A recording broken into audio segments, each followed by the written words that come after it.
FAQs about Berberis Crimson Pygmy Barberry. The Berberis Crimson Pygmy Barberry is a versatile and eye-catching plant that I've enjoyed working with. Its rich, red foliage and compact size make it a standout addition to any garden. Over time, I've come across several questions about this shrub, and here are the most frequent ones I get. What is Berberis Crimson Pygmy Barberry? Berberis Crimson Pygmy Barberry is a dwarf deciduous shrub known for its deep red to burgundy foliage. It stays compact, usually around 2 to 3 feet tall, making it ideal for small spaces or as a border plant. In spring, the shrub produces small yellow flowers, followed by red berries in the fall, which are both ornamental and beneficial to wildlife. This plant thrives in USDA zones 4 to 8, making it hardy enough to tolerate a range of climates. It's also relatively drought-resistant once established, which is always a bonus in garden design. How to care for Berberis Crimson Pygmy Barberry. Caring for Berberis Crimson Pygmy Barberry is straightforward.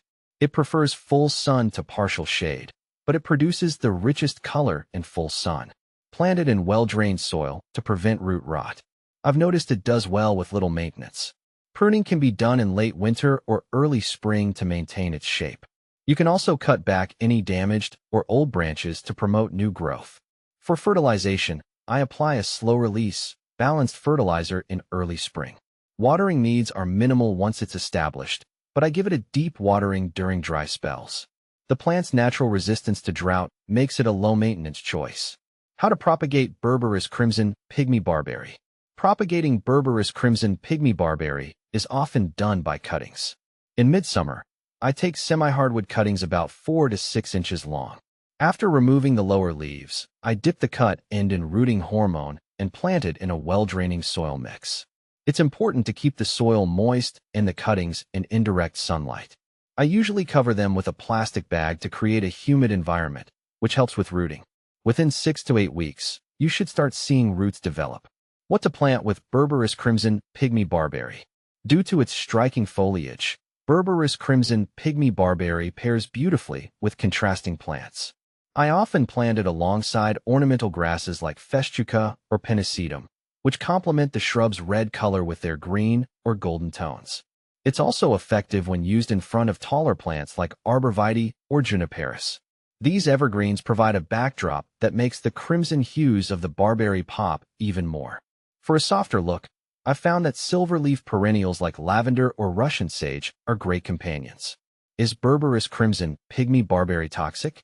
Yes, Berberis Crimson Pygmy Barberry is toxic if ingested. All parts of the plant, including its berries, contain berberine, which can cause stomach upset in humans and pets. It's best to plant this shrub where children and pets won't be tempted to eat the berries. While birds do eat the berries, they're less sensitive to the plant's toxins. What are the benefits of Berberis Crimson Pygmy Barberry? There are several benefits to planting Berberis Crimson Pygmy Barberry. First, its compact size makes it perfect for small gardens or as a low hedge. The red foliage provides year-round interest, especially in winter when many other plants lose their leaves. This shrub is also a great deterrent for wildlife. Deer tend to avoid it due to its spiny branches, making it a good choice in areas where deer browsing is an issue. Plus, the berries attract birds, adding a wildlife-friendly element to your garden. What are the common problems with Berberis Crimson Pygmy Barberry? While Berberis Crimson Pygmy Barberry is generally trouble-free, it can sometimes fall victim to pests and diseases. I've noticed aphids and scale insects occasionally make an appearance, though they're easily managed with insecticidal soap. Powdery mildew can also affect the plant, especially in areas with poor air circulation. To prevent this, I space my plants adequately and prune them to ensure proper airflow. Another potential issue is root rot, which is why well-drained soil is essential. How does Berberis Crimson Pygmy Barberry compare to similar plants? One plant that Berberis Crimson Pygmy Barberry is often confused with is Berberis thunbergi, the Japanese barberry. Both belong to the same species but differ in size and color. The Japanese barberry grows larger, reaching up to 6 feet, and doesn't have the same vibrant red foliage that the Crimson Pygmy offers. Another comparable plant is Euonymus alatus, or burning bush. While both have striking red foliage, the burning bush grows much taller and wider, making it more suited for larger spaces. For a compact plant with brilliant color, I always prefer the crimson pygmy. Final thoughts. Berberis crimson pygmy barberry is a versatile, easy-to-care-for shrub that adds vibrant color and texture to any garden.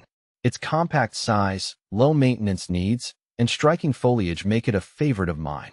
Whether you're looking to create a border, add interest to a small space, or deter deer, this plant is an excellent choice. If you're looking for a colorful, low-maintenance plant that offers year-round interest, you can't go wrong with Berberis crimson pygmy barberry. Just keep an eye on its water and light needs, and you'll have a thriving, beautiful shrub in your garden.